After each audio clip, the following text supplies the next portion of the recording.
Well, today we are doing a review of a product I bought in Amsterdam at the Headphone Audiophile. And this suitcase is not your trivial suitcase. And specifically, when you carry this through international borders, you get stopped a lot. You get stopped at customs, at duties, at x-rays. You get stuck by people asking, are you James Bond? You get people wondering what the heck you're carrying. And when you open it, that's when you find out that these are the biggest headphone drivers in the world, at least to me. Okay, I wouldn't say the biggest headphones, but the biggest drivers. 105 by 115 millimeters of Planar magnetic film built by one-man company in Slovenia. So let's open up and see what's inside this case. Let's kind of open her up. And here we go. So I have been using these for the past couple of months, but I just want to show you here what's in the box. So it comes with a couple of pads, which I haven't tried yet. That's on my to-do list. Keys to lock your valuables. And in here, we have the interconnects for these headphones. And what are these headphones? Let's zoom out. And here we go. These are the Charybdis. And they're from a special place in Slovenia. They're made by a company called Erzetich. So I'm not going to pronounce these things properly because I have hard enough speaking English most of the time, as you all know from the videos. But I'm just going to place them up here and tell you a little bit more of what we're going to be doing today. So I just want to give you guys a little bit of a close-up of the Charybdis by Erzetich. Now I know I've seen these reviews. I think somebody just did one recently. They've been out for a while, I believe. And I'll tell you the story of why I bought these. And I'm just gonna go over here. By the way, this is the matching stand I bought with the device. I'm just gonna zoom out for a second and show you guys the cables that came with it.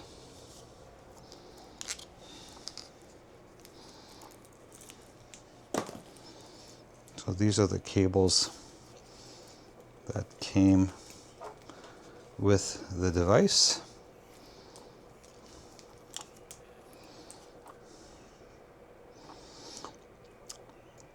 And what I'll tell you is that I've already replaced these with a different pair of type of cables, because I just found that as good as these are, they look custom made. I wanted something a little bit more flexible, a little bit easier to use.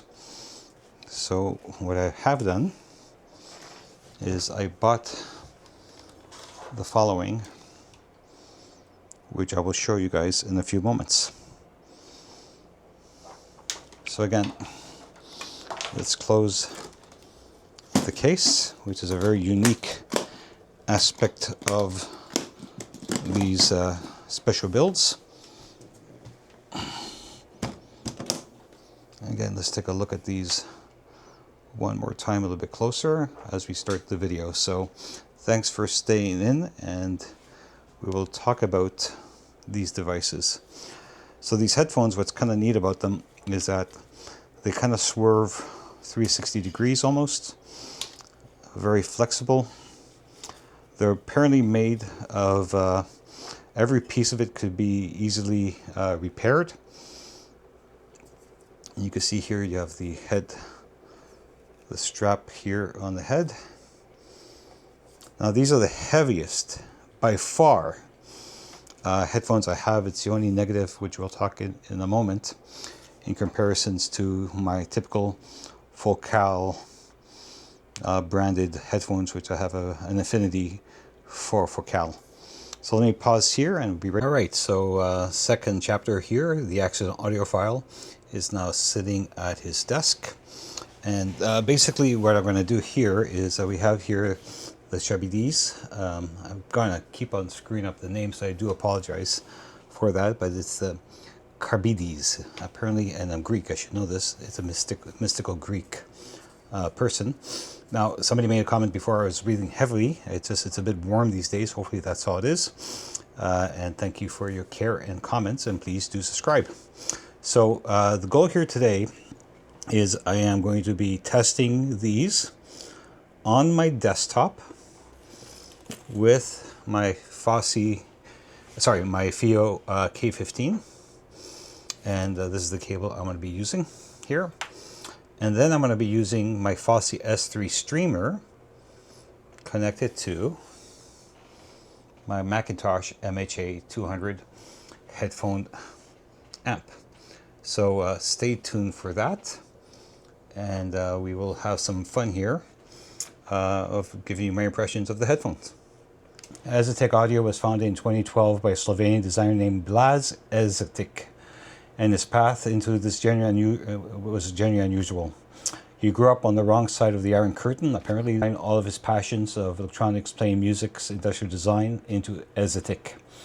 And it's still to this day essentially a one-man operation, which is outstanding, crazy when I think about it, with outside collaborators for things like metalwork and printing. He's producing on the order of a few dozen headphones a year by hand in Slovenia. So this is what my salesperson at Headphone Amp told me.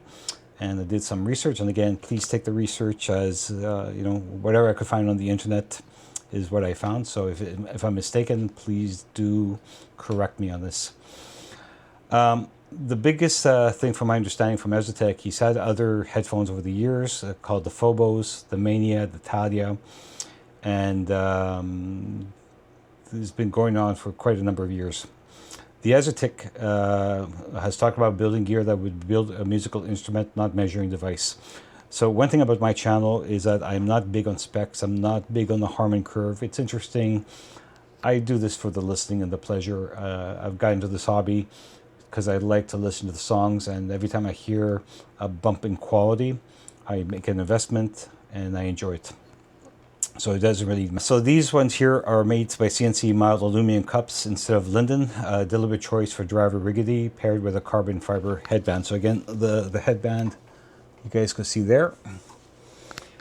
And again, these compete with the Hyman, the RDZs, who have different driver sizes. These are very big planners.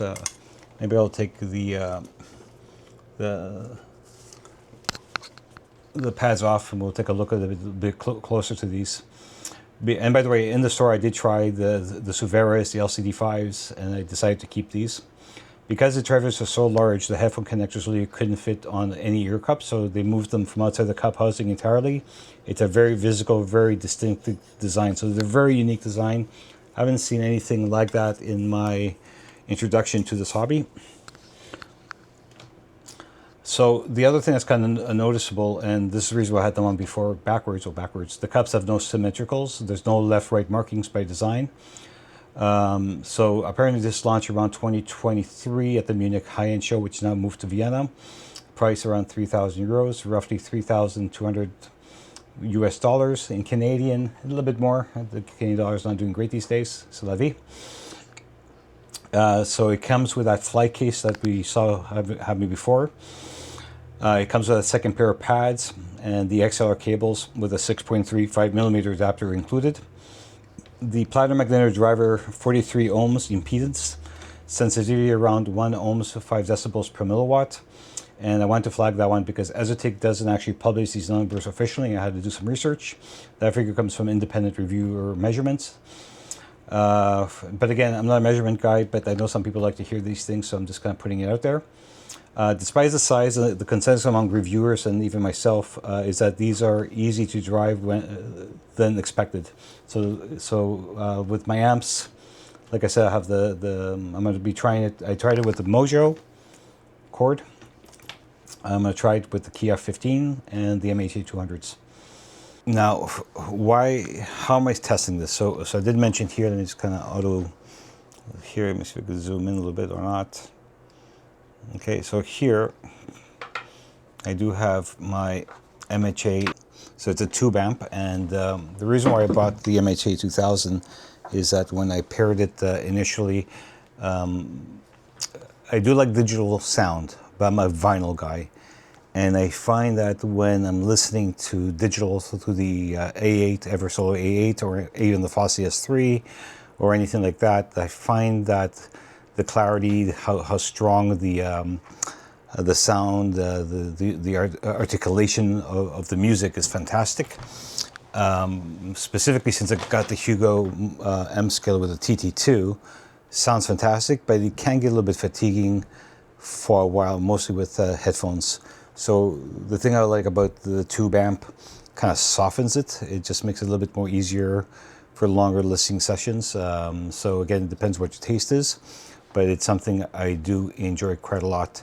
Now on the flip side, I do have here the K15. So I bought the FIIO K15. It's one of my first hi-fi purchase from a desktop amp for headphones and so forth, and I love it. It's great. And sometimes what I do is, so again, it's one of the issues I do have with digital, even the K15, is that I bought this little Fosi GR70 to give a little bit of a tube, so it uses a preamplifier to the K15, because again, I just like the softening, the mellowness of tube amps. It's just something that I kind of prefer, and yeah, so that's how it kind of works. Now, when I listen to this on the Poly, this is my reference portable DAC. In fact, if I could get this even just a little larger with a better power supply, I prefer this over the M-Scaler TT2. There's something unique about the Chord Mojo 2. The Poly is just the streamer part of it, but it's something where I do recognize when I listen to IEMs how things are. So give you an example. Over here I have the Van Goghs from Noble, and again, when I listened to these things the first time was at the Montreal Audio Fest show back a couple months ago. I think it was in May, could have been March, and I loved them and I bought them for Quebec Acoustics and so forth, but I always bring my Mojo with me to listen to them before I make a commitment, and these are excellent. Not IEMs. Yeah, I guess they're IEMs. Are they IEMs? Yeah, they're IEMs. But so when I put the Poly onto this, so the thing is about this, even though it's digital, I prefer this over the MHA200 by far. This is my favorite thing. It's just the thing is that it's a portable DAC. There's a battery, so I want to make sure I have a long-term life use of this. Even though it's a fantastic device, but I do like the sound quality of the MHA200. So I'm listening, for example, right now to Michael Jackson, his #1 songs, and basically what I have right now is I'm streaming it to the Fosi S3 through RCA cable in the back. I didn't have any XLR cable balance to put the Fosi on. And Fosi is a network streamer that I reviewed in the channel in the past. That is a great entry-level streamer. Now again, everything's so subjective. Can you really tell the difference between a Fosi S3 to an Eversolo A8? There are some differences, but is it enough for your ears to pick? No. The only thing I would say is that the Fosi S3, it's using Chromecast. It's not, they still don't have room control and so forth. So there is a quality dip-off, but what I'll say is that right now, when I'm listening, right now I have Michael Jackson's Thriller playing on this, and it just sounds fantastic. So when I put this on my ears, the Planars just take the whole earlobe. And one thing that I always complain about, even like the 109 Pros, which I love the 109 Pros, the issue is that my ears kind of keep touching on the side, and not that it becomes fatiguing, but you always want to take them off and on. These ones here, once I place them properly on my head, because they are heavy, I could go for a good hour or two of listening with the device, not an issue at all. And what's really important to me, though, is that when I'm listening, it's not the fatiguing. So I want to make sure that I am not fatigued listening to the songs, because it's not fun when that kind of happens, and so forth, right? So like right now, like I'm listening. Now, don't make fun of me. I'm listening to Thriller. I'm a big Michael Jackson fan. Everybody has their taste, but usually I would do Beatles. But Beatles, you have to be into a specific mood to listen to Beatles music for critical listening, because they have such a variety of songs. Usually I would do like Abbey Road or maybe the White Album, but right now I'm just in the Michael Jackson craze right now. But what I could tell you is that the sound stage is the number one thing that kind of drives me. The bass is really clear. It's coming out so clear right now, and like it's an open back. So one thing about the open back I want to show you guys, I don't know if you can see it, but here I have the Fosi little guy here that kind of shows you the sound. So even when I'm not speaking, the sound does escape. So these are not close backs like a Celesti or a Stella. They're really open back. And the thing is that right now I'm working on this at moderate levels, because if I put this very loud, they're almost like speakers. I don't get any copyright strikes on these things. Now, the good thing here is that you can see here, because they're very the angles on these things, you could put them back and forth. They're easy to just kind of put in your head, take them on and off. They are heavy at 750 grams, so depending how big your head is and if you like the weight of these things, it makes a big difference if you like these type of headphones. For me, that's the only negative, is just kind of the weight of the device. I think I said it a few times. It's one thing that made me pause before I bought these devices, because it is an investment. And you don't want to buy something that sounds great, but if it's not comfortable to listen to, it doesn't work. It's not practical. Like, I have these Noble in-ear devices, and the great things are they're portable, they're fast, easy to use. But if I have to walk out where the van goes, well, then I got to match it with a Poly or the Mojo or with a Fosi little DAC on the phone. So you have to think about it. You got to carry cables here. Again, this cable is nice and loose. Everything kind of falls in. It looks kind of great. And like, again, right now, just listening to the MHA200, like, it's immersive. The sounds sound great. Everything is really, you feel like you're there. You feel like you're in the studio when they're recording it. That's the thing that gets to me. So right now, like, Vincent Price is doing his little monologue, and it sounds like you're right there. So if you dim the lights and everything, you really feel that you're into that space.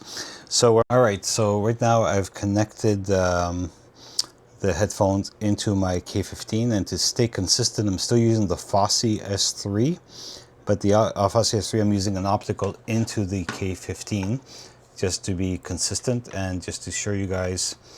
Let me just kind of bring up the app.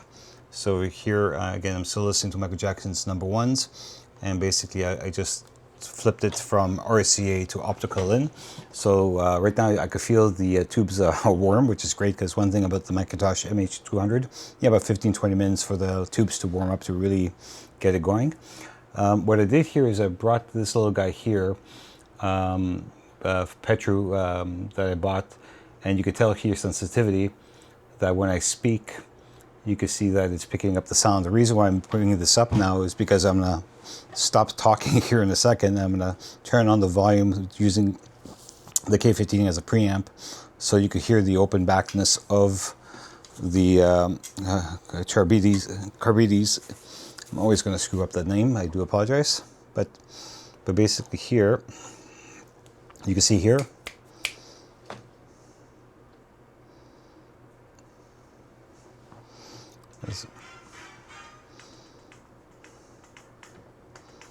so you can see,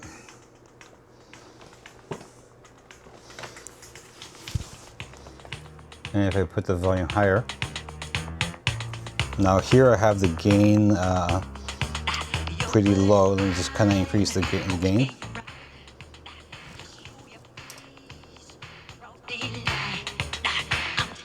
So you can see here that it gets louder. Now the MHA200 pushes more power, you get way more louder onto the device. I'm kind of mute the sound, so make sure I don't get any copyright strikes. So let me just kind of put it on and give you guys a little bit of impression of what I'm hearing through the K15. And again, this time it's the song, it's Michael Jackson's Bad from his 1987 album.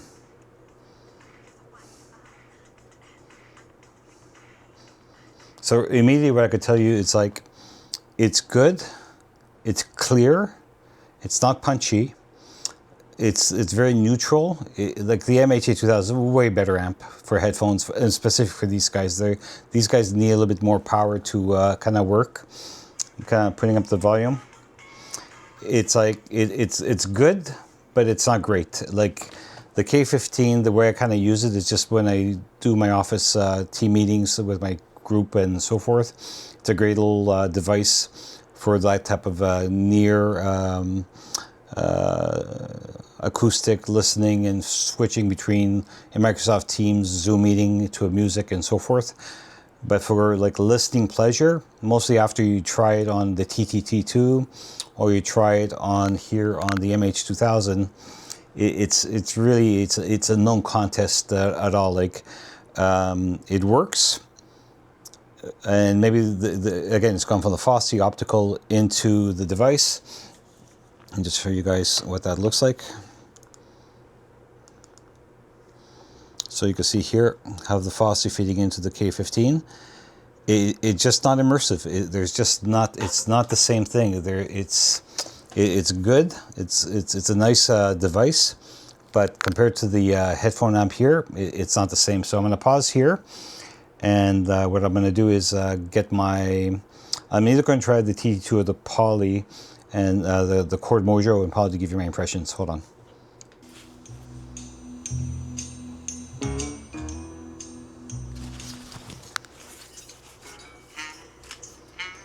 All right, so guys, the saxophone is coming so great.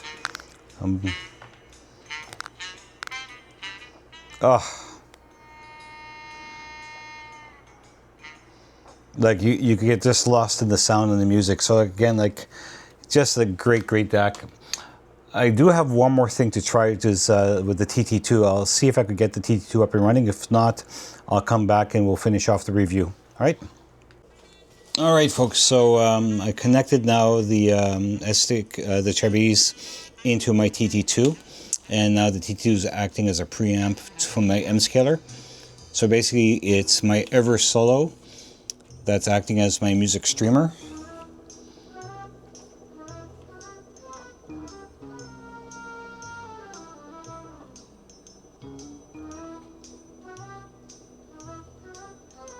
So you can see it here.